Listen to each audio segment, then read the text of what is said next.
And welcome back to Coast. George Norrie with you, Michelle Clare with us, certified medium, angel intuitive, spiritual coach, energetic healer, and near-death experiencer. She continues to help others by using her gift of receiving information from other people's loved ones who have transitioned to the other side. Her website is her name, linked up at coasttocoastam.com. Michelle, welcome back. How have you been? Oh, I have been great. Thank you so much for having me. It's always a pleasure. Let's go back to the beginning. How did this happen for you? Well, this started for me when I was around 12 years old and my grandfather passed. And I noticed he was still talking to me. So I would tell my mom, "Hey, Mom, Grandpa says this." And my mom would say to me, "Well, that's what you think he would say if he was still here." So I realized he and I were having this relationship and this communication that she wasn't having too, which kind of surprised me a little bit. But I just learned to keep this to myself. So I kind of kept this to myself for a number of years. And then I had my first near-death experience in April 2000. And at that point in time, it opened it up on a whole nother level for me. You had a dog named Maya. What happened?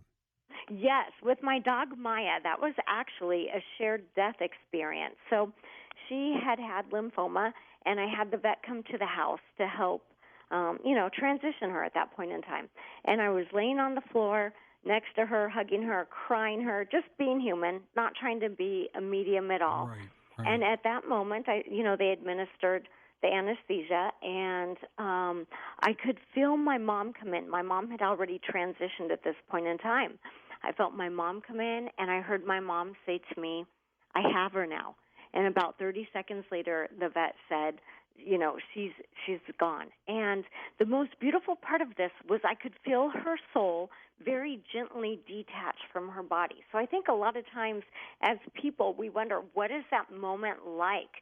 And that experience that I was able to share with her reminded me almost of that feather on the wind in that movie Forrest Gump, where it was this very beautiful, gentle, floating energy as she completely detached from her physical form. It was that little feather I saw floating around, right? Mm-hmm. A classic movie, to be sure. You're a medium, of course, but you're also much more than that. How did these abilities occur after the fact? Once you started tuning in with your grandfather, for example. Right. So I ended up having 3 near-death experiences. And the first 3? 3, yes. One wasn't enough. I did it the hard way. Oh, gee. How far? Back to back? No. They were all about 6 years apart. So in a span of actually about 11 years, I had 3.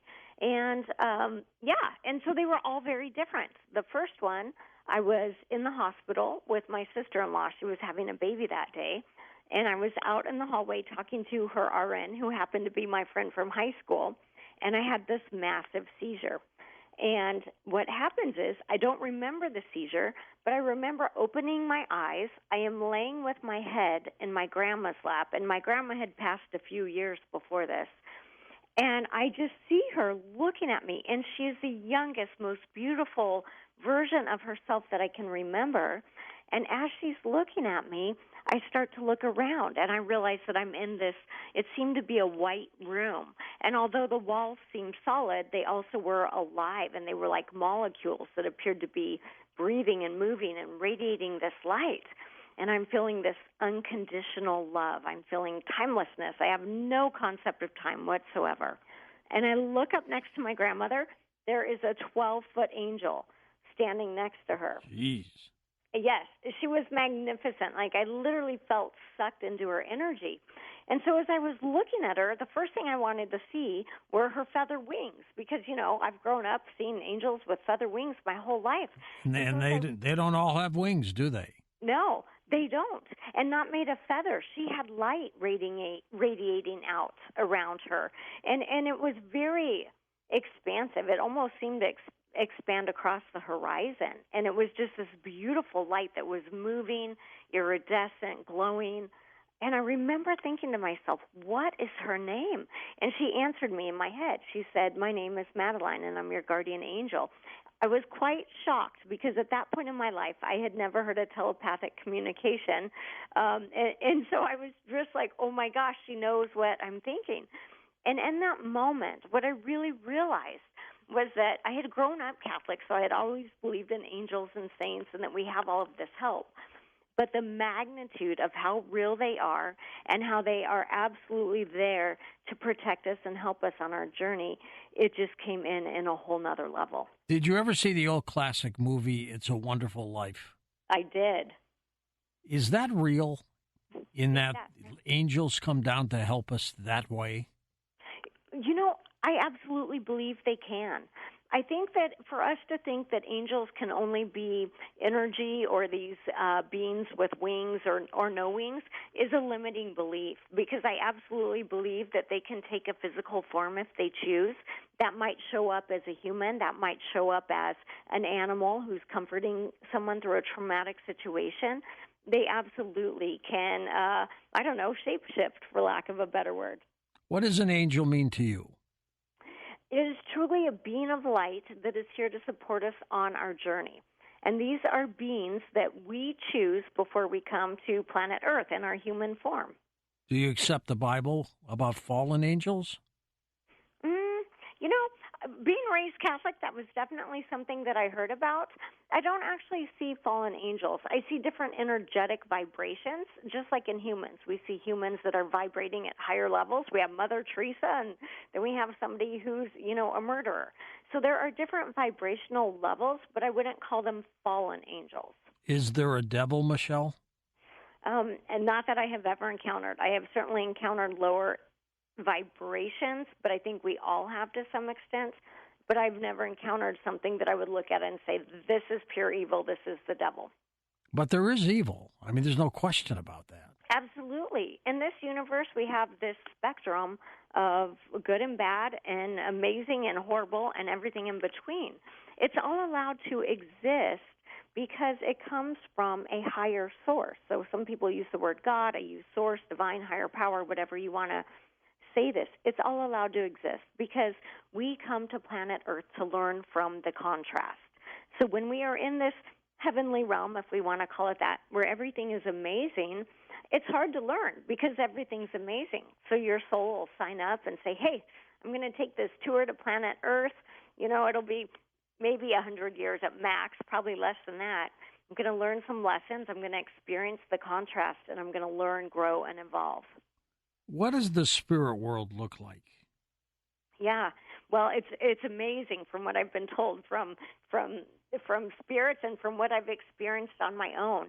So in my 3 near-death experiences, each one was very different. And what I found was it's about comfort. So what I was experiencing and seeing was very earth-like. There was one where I was on the beach with my dog, the other one right where I'm with my grandma and my angel. And so it's all about comfort and love. So if you are getting ready to transition and you are expecting to see mountains and Jesus, this is what you're going to find because you're being welcome home from a place of comfort and love. And also, we have the amazing ability to manifest things once we get there. So, if you were expecting to find Jesus in the ocean, there it is. And now if you want to create mountains and, hotels and parties and places to greet with friends, that will happen too. Do you find, Michelle, that at the moment of death, your loved ones are there at your bedside who have passed on? Yeah, absolutely. And actually, as a medium, I would tell you this, they're there before you pass.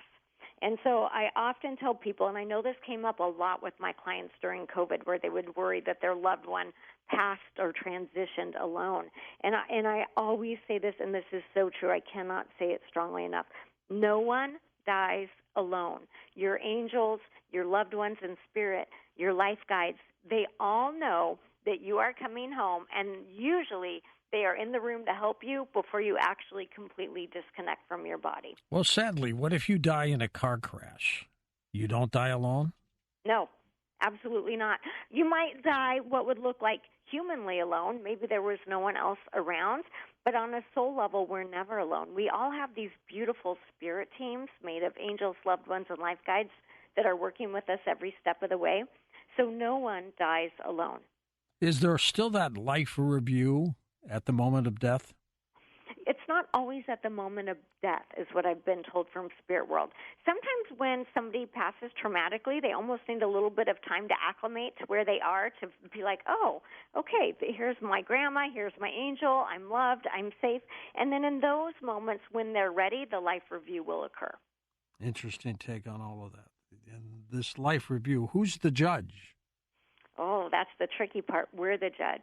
We're the judge. We get to look at our life and we get to feel what we've made other people feel. We judge ourselves. We judge ourselves and we say, ooh, dang it, maybe I shouldn't have said that. Maybe I should have made another action. But this is how our soul learns. We judge ourselves.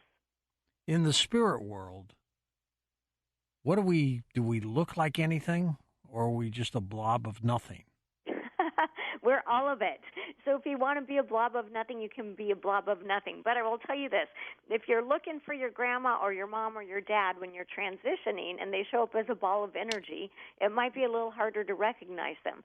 So normally they will take the form that you will recognize them as. But also we are pure energy in that heavenly realm. So if you want to be pure energy, you can be. But if you're going to be connecting with your loved one in spirit, they're going to show up. So when I'm doing a mediumship reading, you know, Grandma doesn't just show up as a ball of energy because I'll be like, hey, I've got a beautiful ball of energy here. It loves you. You know what I mean? Grandma's going to show up and give me some characteristics, going to tell me, oh, no, this is Grandma. This is what I'm feeling. So that we have almost like a soul print. Just the way that humans have fingerprints, souls have soul prints, and they're all unique. None of them are the same. Are you comfortable in the spirit world? I would say it's actually, for me, more comfortable in the spirit world than it is in the human world. Really? Why? Yes. Because when I get to connect with spirit, I feel the love, the compassion, the support. I get to learn. I learn so much when I'm in readings because I get to learn from spirit world every single day. And it is such a beautiful, place as far as the way that I feel. And then I come out and I go into the human world. I'm like, people are mean to each other. People cut each other off in traffic. People say mean things. Kids are not always nice to each other. The human world is much more challenging for me to live in than spirit world. Tell me about the ghost at the Petaluma Hotel. Yes. Oh, my goodness. So this was really my first experience with a ghost. I don't usually have that. And I was going to do a study at IONS up there, the Institute of Noetic Science. Sure, good people. I just had a guest on last night talking about that. Yeah, they're amazing. They are right there on cutting-edge work. I love what they do. So I was going up there. I went to this hotel. I had my daughter with me. She was 17 at the time. I said, hey, we're going to drop our bags off and we'll go over. I'll do the study. I walk into this hotel. The minute I walk in, I said, I knew this place was haunted. But I didn't want to tell my daughter. I didn't want to freak her out. So I just didn't say anything. We put our bags in the room. We went to go do this study. And then we went to dinner, and she said to me at dinner, I said, okay, well, let's go back to the hotel. She said, well, you know it's haunted, right, Mom? And I looked at her. I said, how do you know that? She's like, you can just feel it. So we go back to our room. I am fighting with the thermostat all night. I keep putting it up to 75. It keeps dropping to 65. This goes on for about an hour. Jeez. Finally, I said to her, hey, I'm going to go take a shower. And she's like, I'm going to bed. So I said, okay. So I get in the shower, and in the instant, in the same second, the water turned ice cold and the lights went off. And I became aware of this elderly woman in there. And she said to me that she had been in the hotel for 50 years. And so I started calling for my daughter. It's dark. The water's cold. I'm in a strange place. She jumps up. She runs in. I turned on the light. And I said to her, Ashley, you're not going to believe what just happened. And she looks at me and she says, oh, Mom, you'll handle it. And she turns around and goes back to bed. So I started thinking to myself, how am I going to handle this? At this point in time, I had never helped a spirit transition into the light. So I sat down and I started calling in my angels, and I could see this beautiful woman, and she was scared to walk into the light. So not a lot of times, but there are times when souls are afraid to step into the light because they think they are going to be judged or have to face a life review like you and I talked about, or have some kind of challenge like that. Or they would go someplace else instead of that heavenly state. Yeah, absolutely. It's a fear-based reason to not step into the light. And so I called in this beautiful woman's angels. I called in my angels, and I literally saw this beautiful beam of golden light come into the room. I saw her from behind, and she was hunched over. She had a cane. She looked elderly. As she stepped into the light, literally, she stood up. She was straight. She looked like she was 30 years old, and at that moment, she was gone. And for the rest of the night, my room stayed at 75 degrees. And so it was beautiful to watch her actually be able to step into that energy, because once we get into this heavenly realm, we can still be connected to our loved ones here on earth. And that's really what I find spirits who haven't quite stepped into the light, yes, they're fearful, but sometimes that fear is that they'll be disconnected from their loved ones. And it's actually the opposite of that. Once we step into the light, we are very much connected to our loved ones here. Do you have spirits follow you all over the place? No, not really. Actually, I'm very good about turning on my gift and turning the volume on it down. So I think of it as a radio.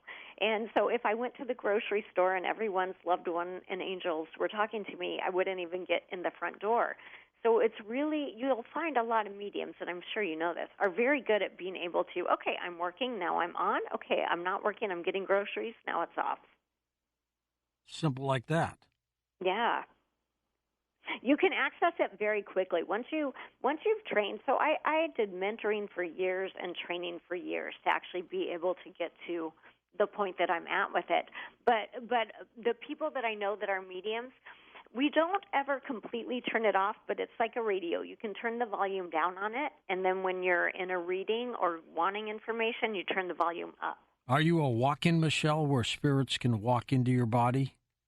Oh, my goodness. I've had that happen one time. I bet you don't like it. It was, oh, my goodness. So I was at the IANS conference, and I was reading this part. There's a priest named Father Nathan, and he helps spirits transition. He's very good at what he does. Oh, he's phenomenal. So he said to me, he said, Michelle, he said, can you read this part in my book? He had a little girl, 12 years old. She had transitioned during the tsunami in Thailand. He said, will you read her part? And I'll read my part. And so I said, okay.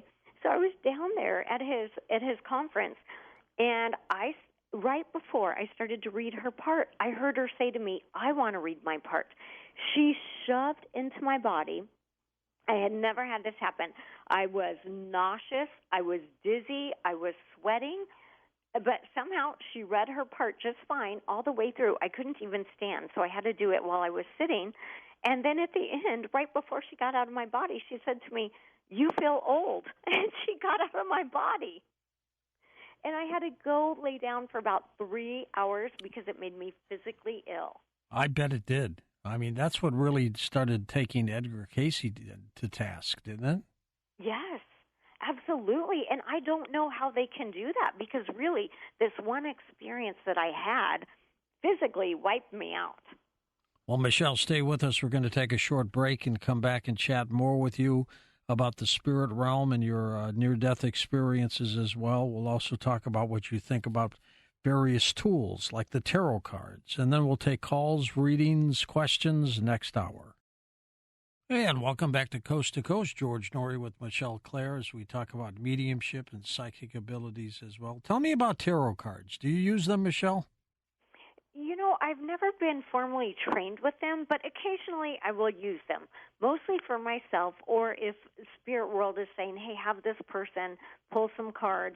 I'm not trained in them, but I can intuit the information coming off of them. We have a guest named Art Rosengarten, and he is a tarot card expert, and you should get his number from Tom and talk to him. You'd enjoy it. I will. I would love to know more. He is just one of a kind. You have looked at this in relationships, finding soulmates. How does that work? Well, yeah, I love that. I actually love that you're asking that question. I have some clients that will send me people they want to date to profile. So the way that does that person who's being profiled know you're doing that? I don't think so. Usually I get a picture and maybe a first name. A lot of times I'll just ask for a name because I don't even need the picture. But what I do is I start feeling their energy, and I feel the client's energy, and I can feel like, oh, this feels like a red flag. This feels like this would work well for this person. And it's very amazing because without knowing the person at all, what I can do is I can energetically feel if they're going to be a good match for the person. And it's really interesting to find out how much of this is very accurate. Like later when my client will come back to me and say, well, I didn't believe you, but I went on the date with him, and you're right. All he talked about was himself the whole time and how amazing he is, or, whatever these are. So it is interesting to see how people's energy is connected to their name, their picture, that soul print energy. What is a soulmate? Well, a soulmate, I believe, some people have more than one in a lifetime. A soulmate is not going to be the relationship where you are arguing and passionate. I mean, there can be passion involved, but that's more of a twin flame. It's not necessarily a life mate, right? Right. Correct. Because for a lot of people, like I often consider my kids my soulmates, because I do feel like we have a lifelong connection, but we don't necessarily have a partnership. We will have soulmates that will come into our life sometimes for certain periods of time, and then either that becomes a divorce, that becomes the relationship's over, they've transitioned, whatever that looks like, and then there's room for the next soulmate to come in. So we can have more than one soulmate in a lifetime, and for a lot of people, those are your children, your best friends, these very close bonds that you have. Do we have free will, Michelle? Well, we do. We do have free will. That's part of the human experience. And we see that happen every day because we see people do great things and we see people do not great things. And this is part of the free will of planet Earth. And it's a challenge because I do believe that most souls plan on coming here and really trying to give it their best shot and their best life. And then we get here, and maybe their plan was, hey, in this life I'm going to be a neurosurgeon. But they came in with a body that has a high chance of becoming addicted to alcohol or drugs, and maybe they start drinking at a young age. Maybe they had an abuse situation, who knows? And so because of that free will, their soul could have come in with a different plan, but they've had the free will choices to choose differently. Do we pick our parents when we're in the spirit world? We do. We do. And I know some people are like, I knew that, and some people are like, you must be kidding. I would never have chosen this person to be my parent. I did a great job for myself then. Oh, good. You know what? I did a great job for myself, too. And on that note, you met my dad a couple of years ago at the Soul Summit in Scottsdale. Right, right. Yes, you called him Pops, and just so you know, he's one of your biggest fans to this day. So I did a great job picking my parents, too. How old is Dad now? Dad is 75. Oh, that's still young. Yeah. 75 is the new 60. Absolutely. And he is, yes, he is open to this world and always growing and learning and experiencing it. So that's the other thing that's amazing. So he's listening to you right now. He's listening to both of us right now. Give him a shout out for us. Hi, Dad. I love you. Thanks for being my biggest fan, and George's. Oh, that's great. You know, they say that we all have psychic abilities. I believe that, but some are better than others. Why? Yeah, well, it is. We all do have psychic abilities. It's really the most natural language of our soul. Psychic and mediumship is very natural for our soul. But what happens is, this is like math. This is like going to the gym. Some people will exercise it and use it more and want to practice and grow, and other people won't. And so we all have this innate ability.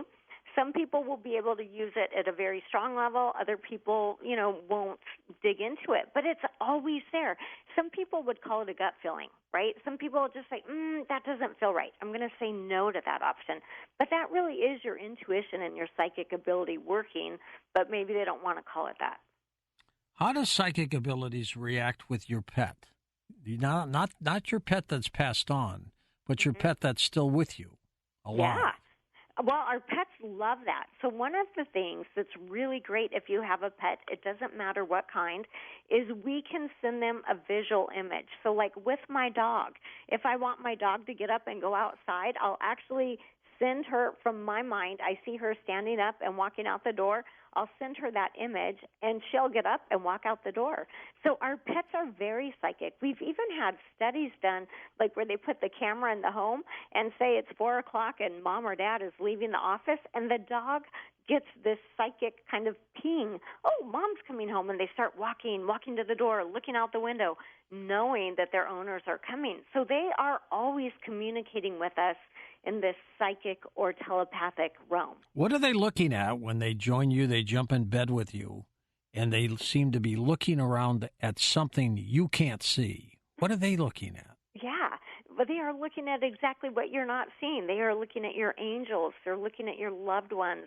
They might see just beams of light in the room. Maybe they're seeing orbs. But because no one has told your pet, you can't see angels, you can't see orbs, you can't see grandma, they don't know that. So they're just sitting there looking at all of these things that we as humans, if we dropped the conditions that people put on us, we would be able to see them too. Tell us about your mother's phone call from heaven. Oh, my goodness. What happened? This was amazing. So my mom had passed. She passed January 1st, 2018, and she was going to get buried at the church, so I called the church to see if they would have the reception room available afterwards. And they said, hey, it's 5 o'clock. We're going to go ahead and just put you through the voicemail and check the schedule tomorrow. So I said, okay. This was 3 days after she transitioned, and I was on the phone listening on my iPhone, right? Usually when I get messages from Spirit, it's telepathic communication. No, this was my iPhone, listening to my mom as, well, here comes the voice message. Hey, we're not here. Leave a message. There's silence. Then all of a sudden I hear my mom in this young, healthy voice. It was my mom's voice without a doubt. She said, hello. And then there was silence, and it went back to the voice message. It literally, almost physically, took me off the couch. I was laying on the ground crying because it was so purely, truly her voice, and it came out of my phone. And so we know that Spirit is always wanting to communicate with us, but there was so much more to that, because I thought if my mom had just one word to say, she said hello. She didn't say goodbye. And so that message, although it was for me, it was for everyone, because that's what our loved ones are saying to us on the other side. Hello, I'm still here. Hello. Are you afraid of dying, Michelle? Not at all. Not at all. I actually think for me personally, life feels more challenging than dying, because every time I have been to the other side, I have seen and felt the love, the unconditional love, the fact that we are all whole and complete and perfect exactly as we are. And it's such a beautiful experience that I actually have no fear around it. And the gift of being a medium, like part of my gift of knowing is that I know I'm still going to be connected to my kids. I know I'm still going to be connected to my friends and family. And when we take away the fear, I think a lot of people worry. I won't be connected. I won't see the kids. I won't see the grandkids. But when we take that away, what Spirit says to me usually is, I feel more connected to them now than I did in body. I used to have to text them or wait for them to call me back, and now I can just tap into their energy and know how they're doing. Tell us more about the spirit realm. Why was it put together? Why was it put together? Why, yeah. What's the purpose? That's a huge question. But from my understanding as a medium, the purpose is this is a place where souls are created to learn, grow, and evolve. All of us really are pieces of the oneness or God or source, whatever your word for this is. But we're like different rays of light coming out of the sun. All of these rays of light come from the sun, but they have their own individual expression. And by doing this, we are helping each other, helping each ray of light to shine brighter, to learn more, to experience, to have the contrast, which sometimes doesn't feel good, but also then we really get to sink into those moments that are amazing. Did it come before the physical world? Yes. Hands down, yes. Hands down, yes. What do you think of God?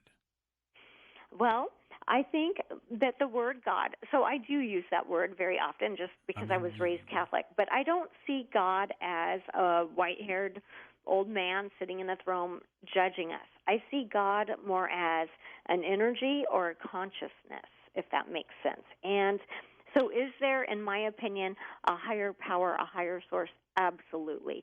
Is this pure, divine, unconditional love? Absolutely. Is that why we have free will on earth?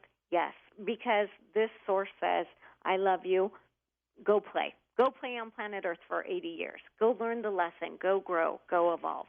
And that's really what all of this is allowed from, a space of unconditional love. In the beginning, I think in order to give God this human approach, this look, that's when they made that sketchings of him as an old man sitting up there in the clouds. And as a kid, when I was going to my Catholic school classes, I really thought there was a little old man up there in the clouds. Yes, I think we all did. I think people still do. I think a lot of people still do. And I think, it's very hard for our human mind to actually comprehend God's source, the divine. It is really more than our humanness can comprehend. And so I think that was probably created in this, where we were trying to make it understandable. Okay, like, how are you loved? Well, it is the unconditional love of a parent. That is how we are loved. And so they were trying to give us visuals for that, but it kind of backfired a little bit, because now everybody thinks they're going to be judged by a white-haired man in the throne. We're going to take calls with Michelle next hour, and we're going to do it one of three ways. You can ask her a question about somebody who has departed, someone who has left us as a medium. She will do that. You can ask a question, a psychic question about yourself, a job, anything you want, or questions about your guardian angels. Let's talk about these angels for a second. How many are assigned to us? Everyone has at least one. Most people have more than one. And there are different types of angels. So we have guardian angels, we have cherub angels, we have archangels. They play different roles in our life, but I promise you everyone has at least one. Most people have more than one. They will also rotate in. So you'll always have one that is on your team that stays with you for life. But let's say you're starting a new business. We actually have angels that specialize in starting new businesses that will come in and join your spirit team for a while to get it up and running. Interesting take on all of that. It's fascinating, isn't it? It's amazing. The help that is available to us is unlimited. Have you ever seen anybody break down, cry over all this? Oh, my goodness. Yes. Yeah. Yourself? Yes. I knew it. Mm-hmm. But that's a good feeling, isn't it? It is a good feeling. It is. When I really sit in it, it is truly overwhelming to know that each human on this planet is loved beyond measure, and every moment of their life counts. Every moment. What has been the most difficult thing for you as a medium?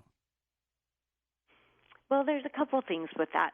One is being able to see the potential that a person could get to, and then seeing them choose not to get to that. So maybe I can see in someone that they have potential to be very, outgoing, change the world. And they don't use it. They spoil it. Yes. Yeah. The other thing that is really challenging for me as a medium is that I know without a doubt how connected everyone's loved one in spirit is to them. And it's really hard for me to see people grieving, feeling like their loved ones have been cut off or taken away from them. Yes, they're not in their physical form, but that relationship and that love and that connection, it continues on. Grief is tough, isn't it? Oh, it's horrible. It's horrible. It literally changed our body and our mind and the way that we can perceive the world. I've had 3 close friends die over the last 5 years, and you sometimes shake your head. Sometimes it just boggles your mind. It really does. And I have parents that I have worked with that have lost 2 and 3 children. And I look at these parents. That's got to be tough. It is so tough. It is so tough. I truly am thinking to myself, how do they take their next breath? How do they take their next step? But you know what is amazing in the readings? Those kids come through and they talk about things that are happening in their parents' life today.